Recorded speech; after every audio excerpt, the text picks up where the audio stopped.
Welcome to The Bone, the podcast that goes deeper. Here we cut through the noise and get straight to the core of the issues that matter. From real stories to raw truths, we dive deep into the conversations that shape our world and challenge our thinking. We're not afraid to dig in and get to the marrow of it all.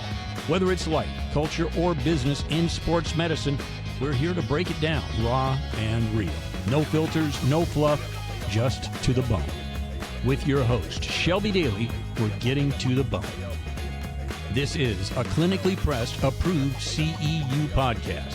Find the quiz to gain credit at clinicallypressed.org/courses. Clinically Pressed Company, making the complicated simple through results that give back. Find out more at clinicallypressed.org.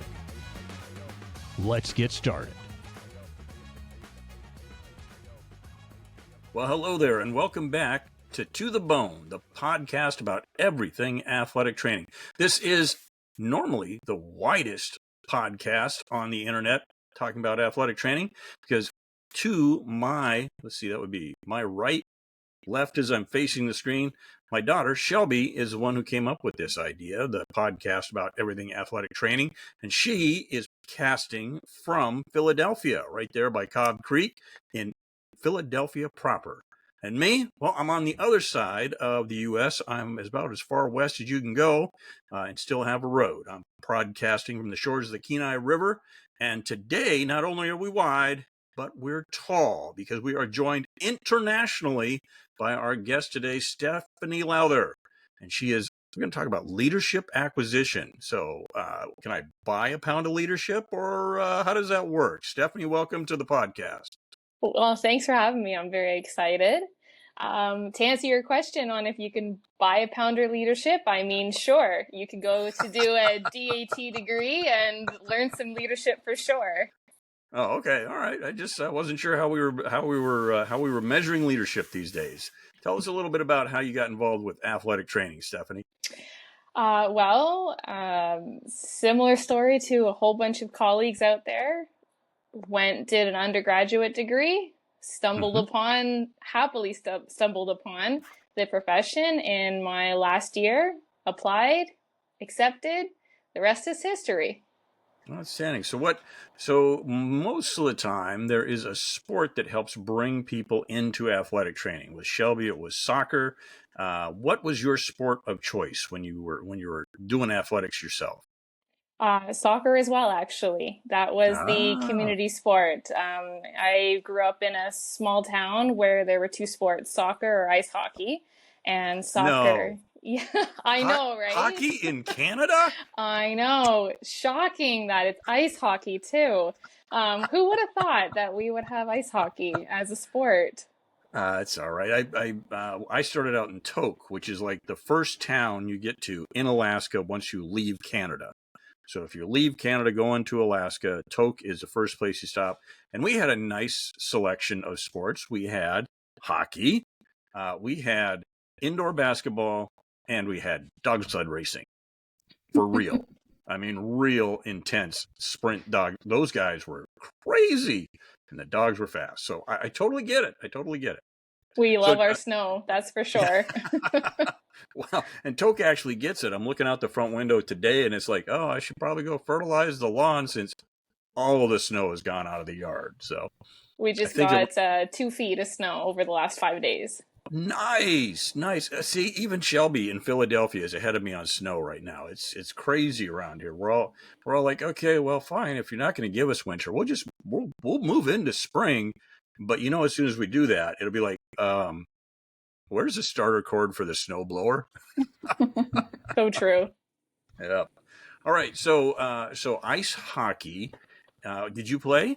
I was never fortunate to be able to play ice hockey. It is an expensive sport. Oh, it is.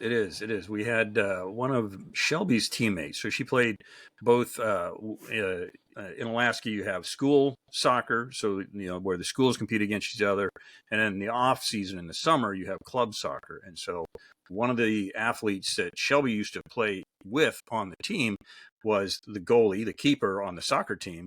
But then she played goalie on an ice hockey team too, and she was, oh my goodness, holy cow! Yeah, you talk about the expensive position to play. That's got to be the goalie with all those pads. Absolutely. I mean, if you play rec hockey as an adult, you definitely get some freebies being the goalie. You usually get looped in for free, that's for sure. But not being able to play definitely didn't keep me off the ice. I always skated with friends and family. So I was still Oh, on the ice, just with a little bit less equipment. cool. So, and then what position did you play in soccer? Usually forward or midfielder. Oh, nice job, nice job. Yeah, Shelby was a very strong mid. Had a leg that was just a cannon. She could score from midfield with a nice bend to it. So, not to brag or anything, but I did witness this firsthand. I would You had hope to watch a lot so. of it. I did show up for a couple of games. Yes, I did. All right. So you're a soccer player. You went to college where? So my undergraduate degree was at the University of Ottawa in Ottawa, Ontario, Canada. Mm-hmm. And then I did my athletic therapy degree at Sheridan College in Brampton, just outside of Toronto. Oh, okay. Oh, Toronto's supposed to be a very nice city. You weren't. I'm sure you were so focused. You never went to Toronto on the weekends. Of course, like any good student. Outstanding. So then, what? Like with in the U.S., quite often it is as you're finishing your master's degree, you're out there and you are spending time with teams as part of your schooling, and then ideally you have a relationship and you maybe go to work for those teams. What were some of the teams that you worked for in your early career?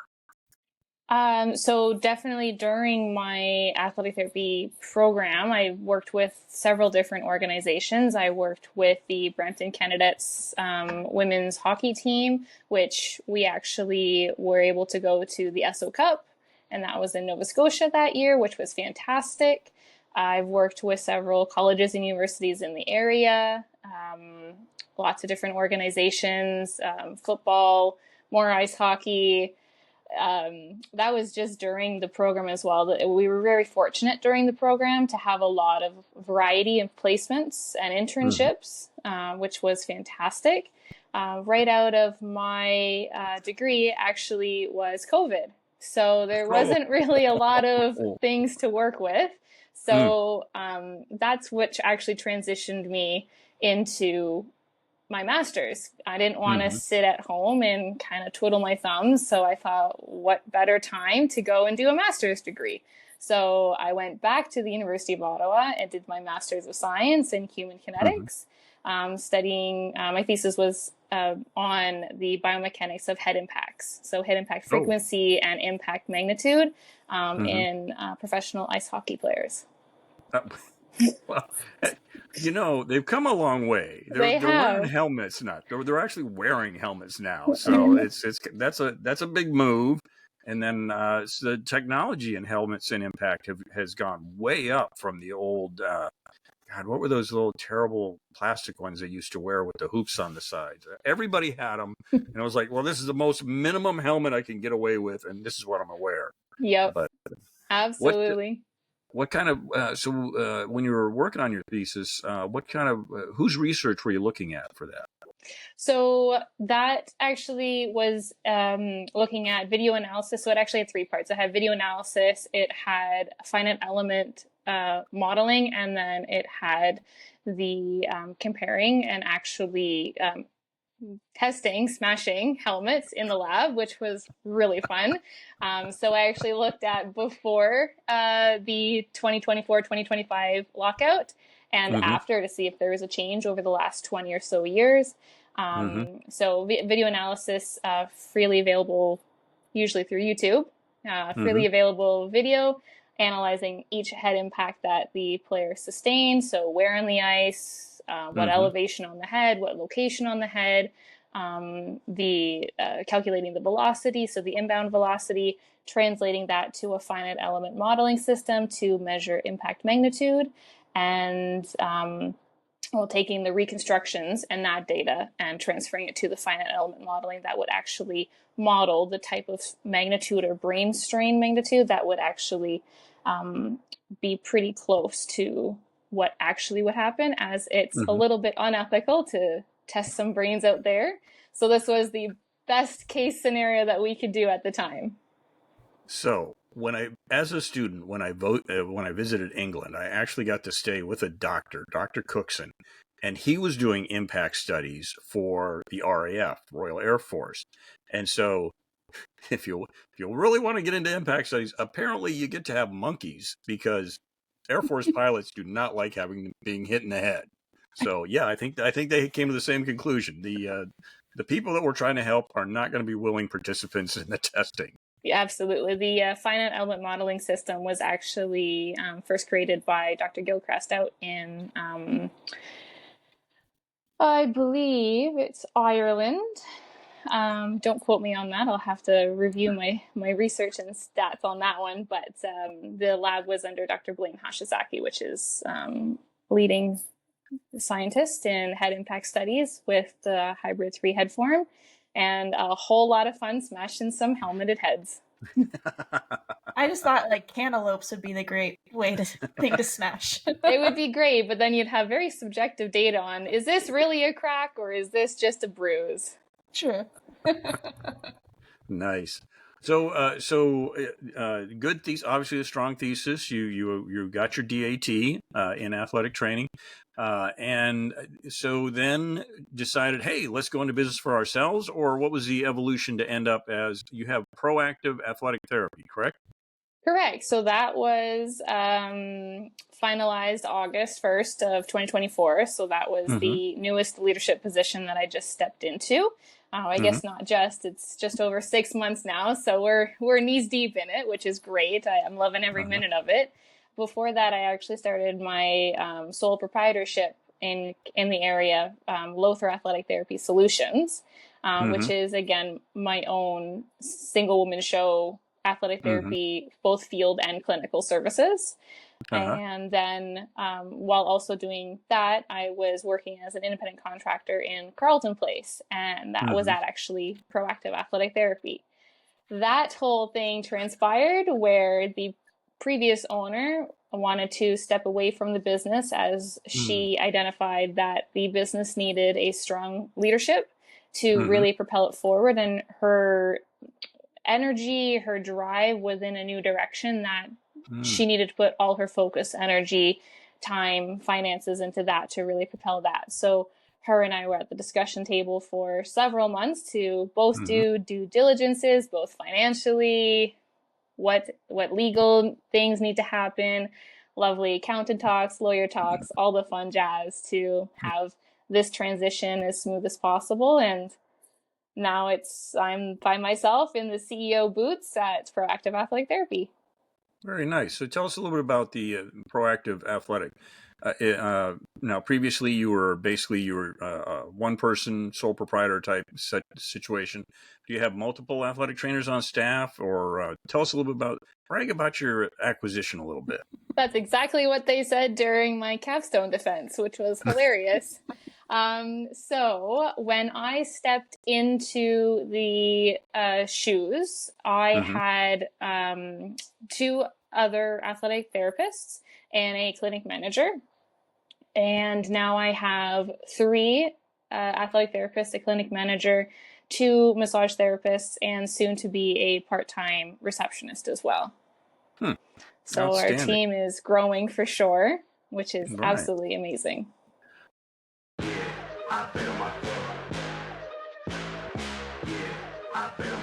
Your body is the most important instrument you have to perfect your craft, and it's important to keep it in top form. As To The Bone's official recovery partner, Rapid Reboot Recovery Products can help you do this. With their best-in-class pneumatic compression devices, you can customize your recovery settings to help your body perform its best. Get yours today with the To The Bone 15% discount code.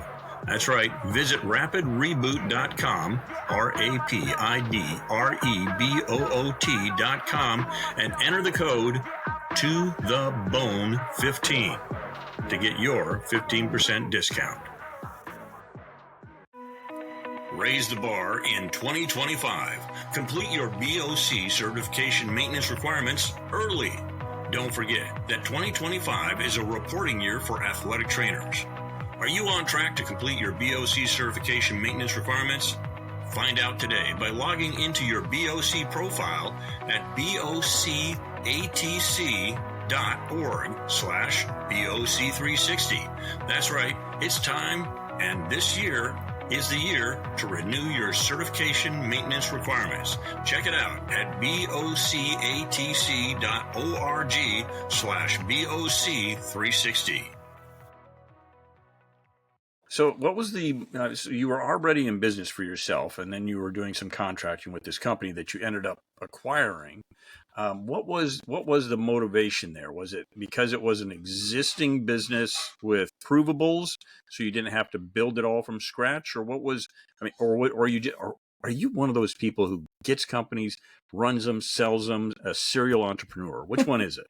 Well, I'd love to say all of it. However, I don't have a track record for the serial entrepreneur of buying, acquiring, building up, selling. I have one so far. We'll see what the future holds, but I'm very happy with my team. I'm very happy with the business right now. So I don't see that as a possibility as of yet, but never say never if Dr. Conan has ever taught us anything. But it's really more why I stepped into it is I had the skills. I knew I had the skills. I know other people saw that I had the skills and the leadership, not just the leadership, but the actual entrepreneurial business side of skills. And stepping in was the best, not just best case scenario for the team, so that it was a fellow athletic therapist that stepped in and was able to keep the team afloat in such a capability as athletic therapy. Because there's always a question of someone different, someone new, someone unknowing stepping in to buy a business, and then whether it's the mission, the values, the staff, like they don't really have that connection, or it takes too long to build that connection, and so the practitioners sometimes step away. So me stepping in was not just great for me and what I can do for the business and the team and the community that we serve, but also great. The team members had voiced their well approval that they would be very happy with me taking leadership. Nice. You've hit a couple of points there that when it comes to being involved in business, that I have found to be kind of I think probably the thing that keeps a lot of business deals from happening is you luckily had enough of a relationship with the company that you were going to buy that you could take that time to work through things like the financials. When I have approached companies to consider purchasing them, the thing that I find is that as smaller businesses, sole proprietors, or small corporations, there's an awful lot of stuff that rests between the ears of the guy who owns the place. And so when you say, hey, what about the financials? They always say they have them, but if they're actually able to produce documentation, it's kind of like, I was awake during that part of class, and this 8.5 by 11 sheet is not exactly what I would call financials, or my instructor would call financials. Tell us a little bit about that process when you were going through those months of negotiation. A lot of professional words, a lot of accounting words, a lot of numbers. Oh my goodness, a lot of numbers. A lot of lawyer talk. A lot of just making sure that the I's were dotted and the T's were crossed. And this was not just a benefit for the previous owner to walk away and rest that the company was in good hands, but also that it was a financially sound option for me to step into. As with anything, there's business loans, there's lawyer fees, accounting fees. Like it does get to be an expensive little endeavor that you definitely don't want it to just be a little fling of a couple months or a couple years. Like you definitely are in for the long haul. So seeing those financial reports, seeing and talking with the accountants, the lawyers, the financial officers, really just making sure that these numbers can work and already seeing where, oh, you know what, I see this number. So this number is a little bit higher than what I'd like. But I can make that fit. I can make that work. I can lower that piece down. Or seeing this number is like, okay, so I know this number can come up definitely with this type of implementation, this type of plan of action. So already seeing the numbers and seeing what can be worked with or what can be okay. This is the number that I'm going to have to be aware of because I can't change that number. Right. Such as all the property management fees, the snow removal, that's a big cost that a lot of people don't think about. Well, yeah, and you're probably when you're acquiring something like that, you're probably in the middle of a lease unless you got the building with the deal. Which I did. Nicely done. Now, so some of the ways that you can do this is obviously if you are, wealthy, you could just write a check for a company. In the U.S., we have SBA loans where the Small Business Administration, which is a portion of the government, actually attempts to help small businesses. We have, especially in the medical fields, a number of banks will have practice finance options for working directly with banks. And then, of course, there's owner finance. Without too much detail, I know that's proprietary information for you. What was the mix that you ended up coming up with to make it all work? Absolutely. So there's a couple different things on the table. So I have a couple different loans with a business development bank, business development group, in addition to a small in the grand scheme of things, but very large to me, deposit of my own personal check writing that went through. So it's a little bit of a mix, but definitely doable. And that was the part that took the longest, was just making sure everything was well and the numbers add up to where the different pieces were coming from. Mm-hmm. So just give us a little bit of that when you're sitting there with the checkbook and the pen in your hand going, oh my God, I'm going to write this check. I mean, heart palpitations, was the skin bumpy? Tell us about it. Absolutely. So I had two checks and I have two different reactions to both of them. So the first check was a non-refundable loan assessment that was just shy of $2,500 that I had to hand over. And that was to make sure that basically my file was paid for so that they can assess if I would be a good candidate to receive a loan. That one made me choke up a little bit because it was the words non-refundable. Those big bolded, I swear 3 times the font size. That one hurt. That one hurt because I knew that wasn't going to go towards the loan amount. That wasn't going to go towards anything except for to make sure that I'm a good candidate to get this loan. So that one, I remember that one. For the bigger loan or the bigger amount, deposit, if you would, or piece of the pie that I had to distribute, that one was a little bit easier. And I think because I had been saving some money for a while, it was supposed to be allocated to either a new car or put towards some schooling loans. But it worked out that it was just a nice little kind of an emergency fund without it being called an emergency fund. So it was easy to write. It was a little difficult to hand over. Yeah. All right. And so so in this situation, when you purchased a company, you took the previous owner completely out. There's no owner finance. They didn't keep a piece of the business going forward. No, so it's 100% shareholder purchase. So I own both the business entity and the building. Oh, nice. And then did you negotiate like a handoff period where, okay, I know there's going to be questions that I haven't asked. Can I, for the period of a year or 6 months, be able to have access to you? So if it's something I like, where is the key to this locker? I can't open it. Where did you put it? Did you negotiate anything like that? So the owner and I have a really great relationship, so we never really needed to negotiate that, which was really fantastic, which is another piece of why I was so ready to drive forward with this. Nice. Hopefully the feelings don't change. I haven't had to bug her ear too many times, which is great. But she's always made sure that I was aware that if I had any questions, I could always reach out, no matter what year it is in the turnkey and everything. And that's awesome. I looked at, and actually Shelby and I were both looking at this. We looked at a little winery one time, and it was like, oh, this, it's just kind of a romance thing. You think, oh yeah, but we knew, okay, neither one of us make wine, so we're going to need to have the guys stick around. And I think that was probably where their deal really kind of fell apart. I mean, it was already kind of iffy on the finances, because it's like, are you making any money? It doesn't show it, And I said, okay, so I want to make sure that when we transition, you're going to be around so that, I can find where the right valves are and, how do you use these stainless steel tanks that we're making wine in. And he was like, oh no, man, once you buy this place, I'm getting in the RV and I'm going to go across country for several years. I was like,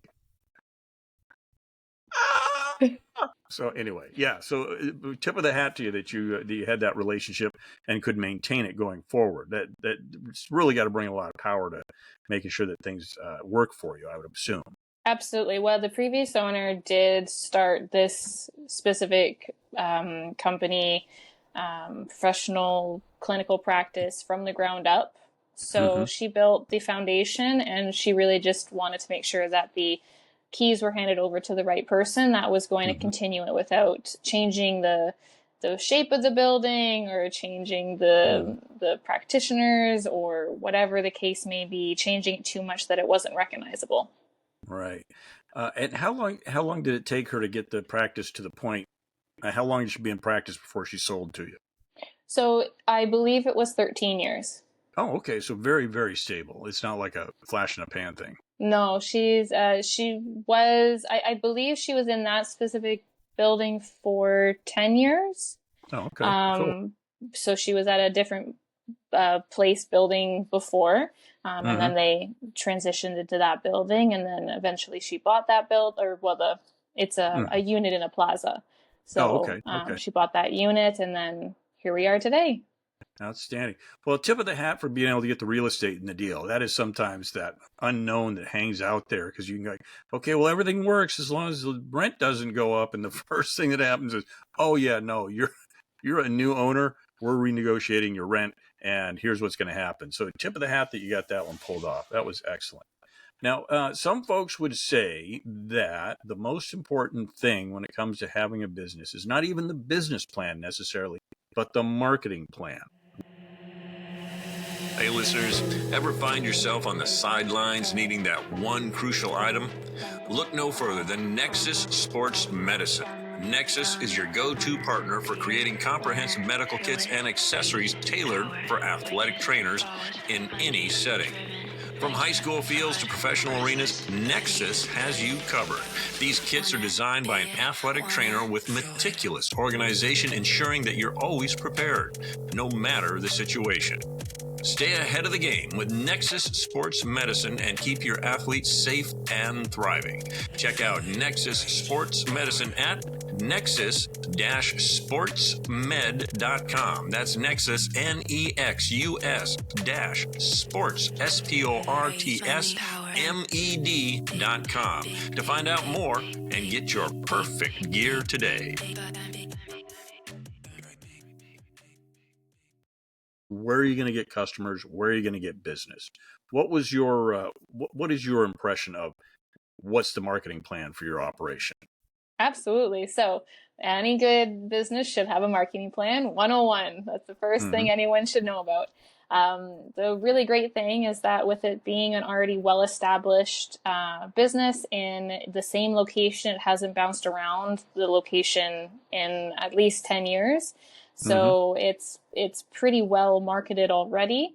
I did have plans and I did implement them to further market. So really just bringing more awareness to the community on who we are, what we do, making those connections with the high school a little bit more, making connections with further sporting organizations. So the marketing is definitely something that isn't just a one and done. It needs to continuously evolve, continuously be worked on. We have a pretty solid social media foundation, social media presence.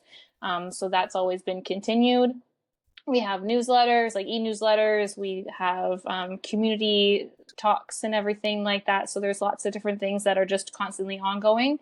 And that's just something it has to be continuously worked on. And that's what I'm here for, to have that renewed sense of leadership, renewed sense of drive to get this marketing piece really amped up so that the business doesn't only flourish, but the community flourishes, my practitioners flourish, because this is their career. This is their professional financial income. So I want them to be as successful as the community is, as I am, as the team is. Outstanding. So Go ahead. Sorry. Go ahead, Shelby. How big is the town that you're in? So Carleton Place, I believe, is the fastest growing town in Canada, which is great. I honestly, it's grown so much in the last 10 years alone. I don't know. So I'm actually Googling it right now because it's grown so much. Like, I used to drive through Carleton Place like 10 plus years ago, and there's only the one mom and pop diner shop. There was the gas station. There was a couple other small stores, the downtown core, but like, you drove through it. And then now it's exploded, and they're even talking about it expanding more because it's so close to Ottawa.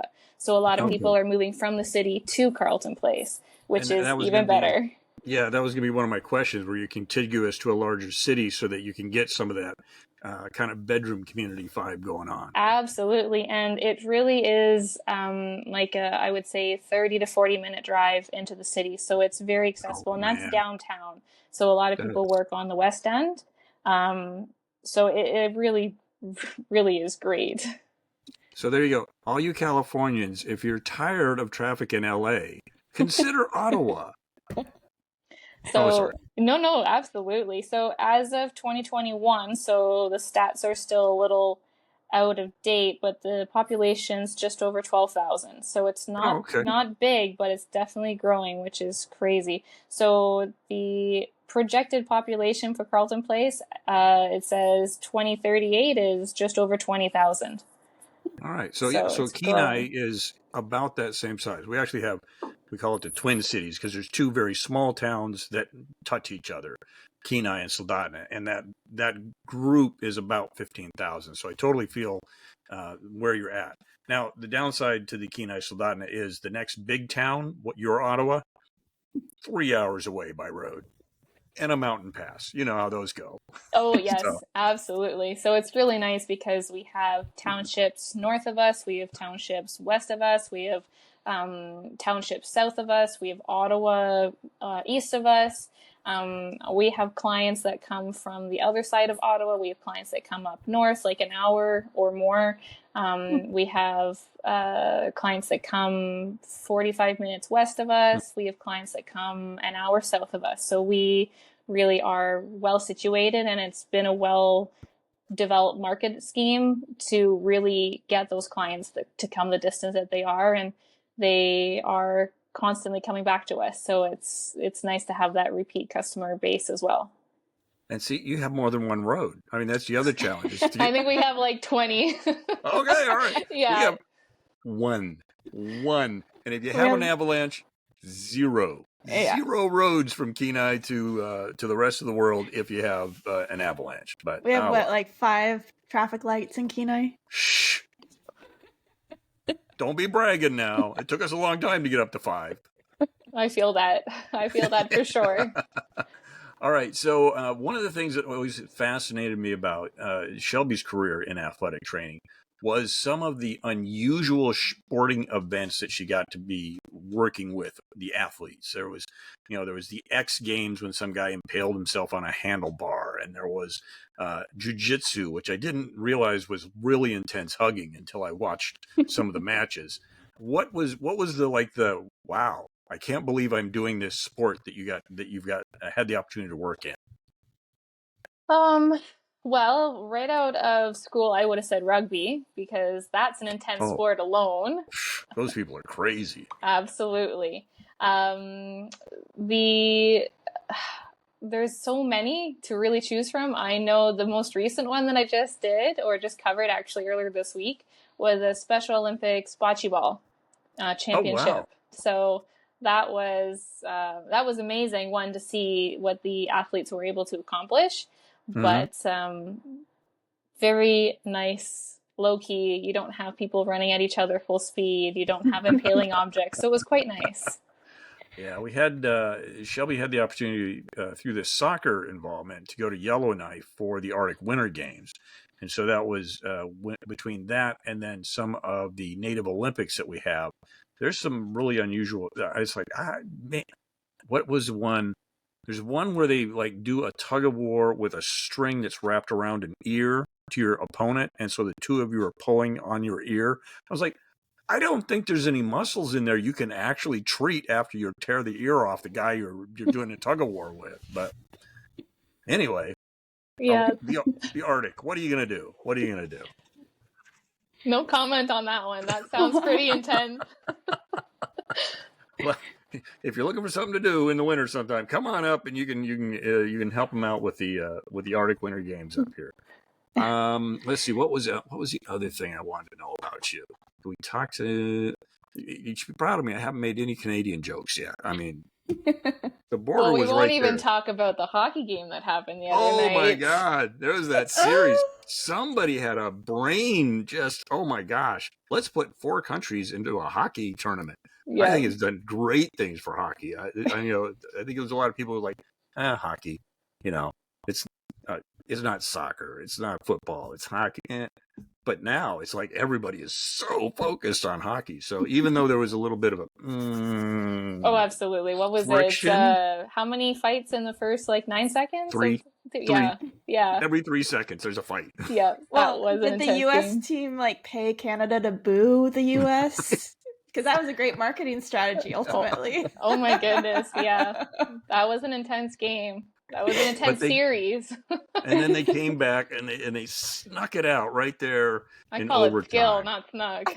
Well, it was 2-2 at the end, and then it was. And I haven't seen the replays yet, but apparently Canada got one in overtime to take the whole thing. So I think we were from all the videos and replays that I've been seeing. I think we were just too nice with trying to pass the puck to each other, and then when we finally decided to take a shot on net, David just buried it. So hey, you know what? Canada at its finest. Well, it's like that soccer thing. It's like, okay, make sure you keep distance between the players. Make sure you're passing. And it's like, could somebody take a shot at some point, please? Could you just close the distance and take the shot on goal? I think. Oh, hold it. Was that a famous Canadian, Wayne Gretzky? Have you ever heard of him? Oh, I think so. Rings a bell. Okay. You miss 100% of the shots you don't take. I think that's what Gretzky said. But what do I know? Introducing HuTape, the skin tone kinesiology tape designed to help you heal while blending seamlessly with your skin. Whether you're recovering from an injury or needing some extra reinforcement, HuTape offers support where you need it most without compromising your comfort or style. Our tape is available in 3 versatile skin tones, ensuring a seamless match for all skin types. No more awkward mismatched colors or feeling self-conscious during your recovery. HuTape isn't just about looks. It's designed for high performance. With its strong yet flexible adhesive, you get the support you need without sacrificing mobility. Whether you're dancing or working out, you'll enjoy full range of motion and all-day comfort. But that's not all. HuTape can be worn for up to 4 days. Going for a shower or swim, HuTape has got you covered. Find us at www.hutape.com and at HuTape_ on all social media platforms.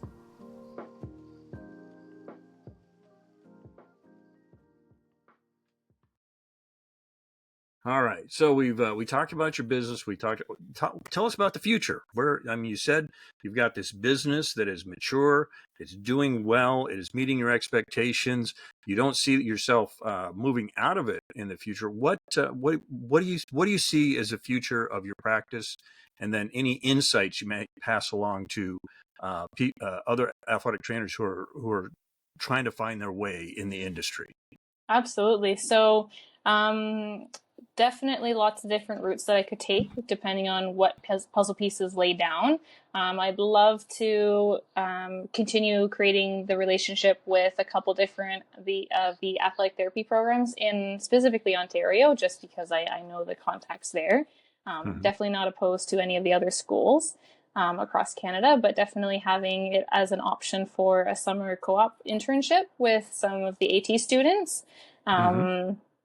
Giving a little bit more back to the communities, giving a little bit more of a partnership kind of vibe, a working partnership between different sporting organizations, really just providing different education and pieces like that, because education is key and it's a powerful tool that I like everyone to have.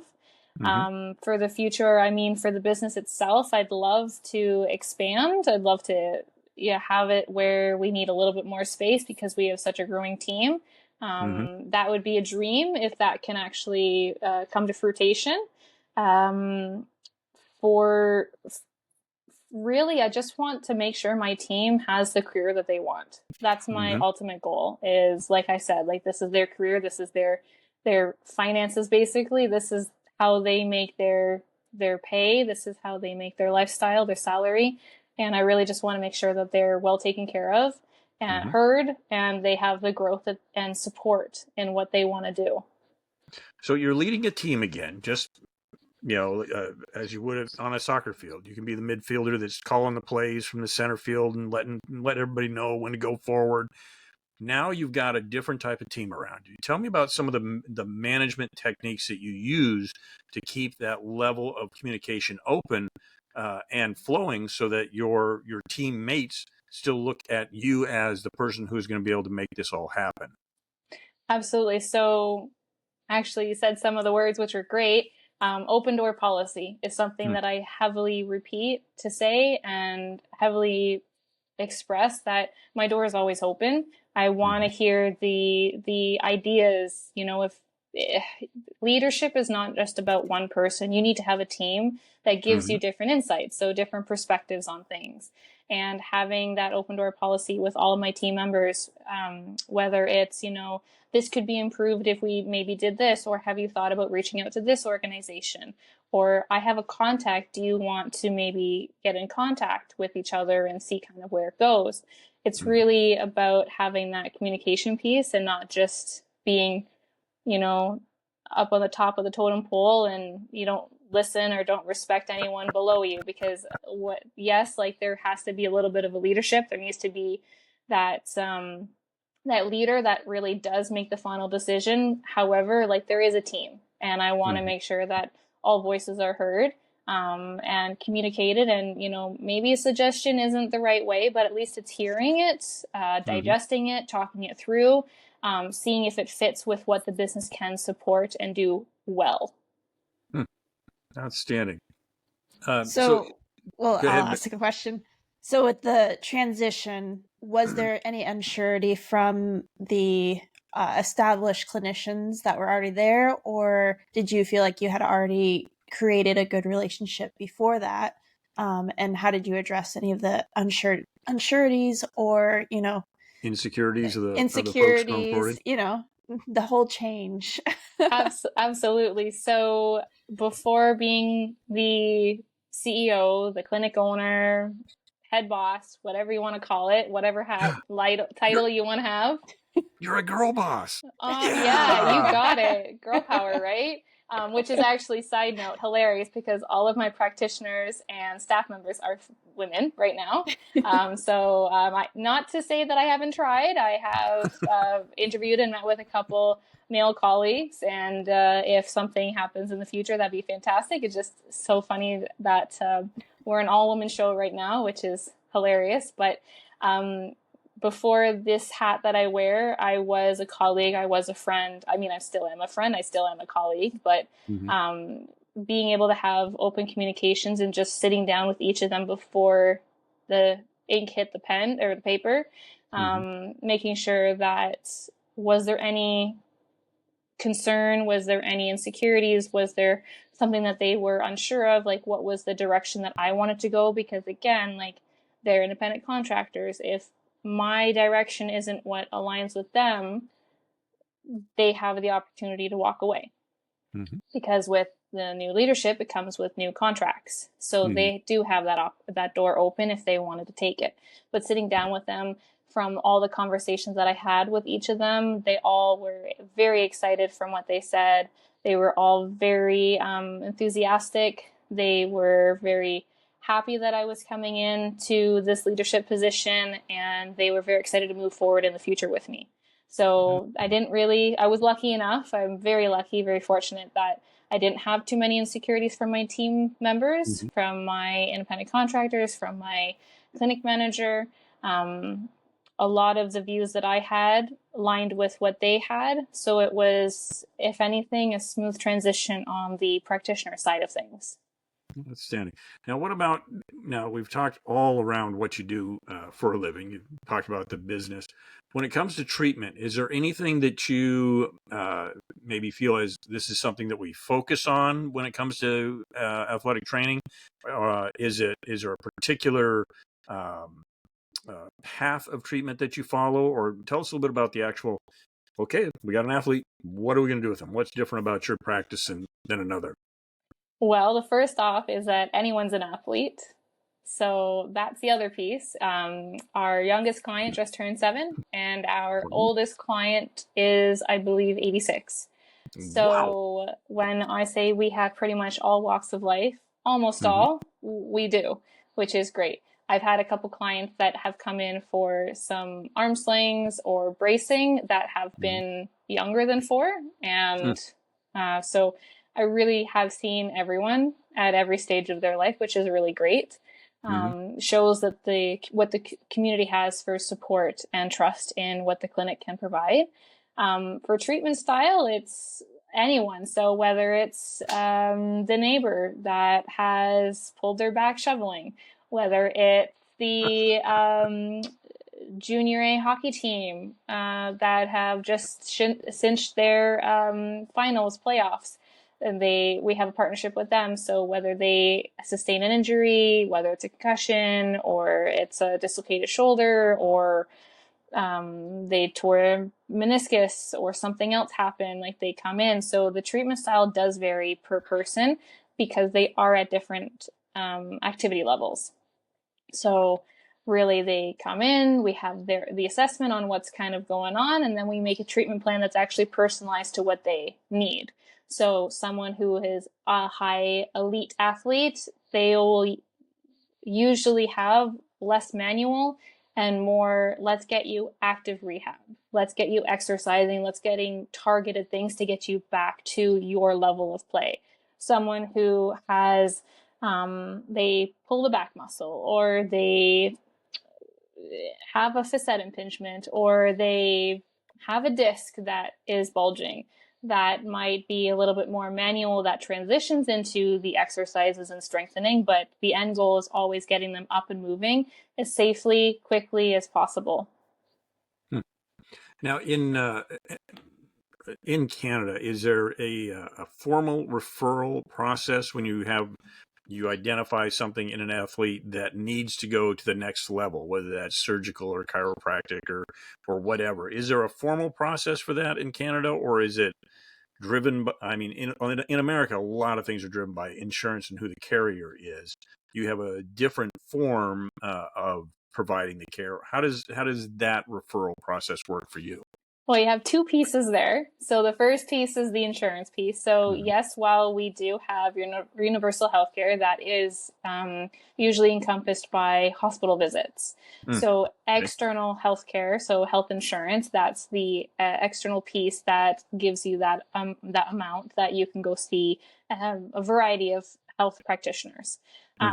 So yes, we still struggle with that because not every plan includes athletic therapy.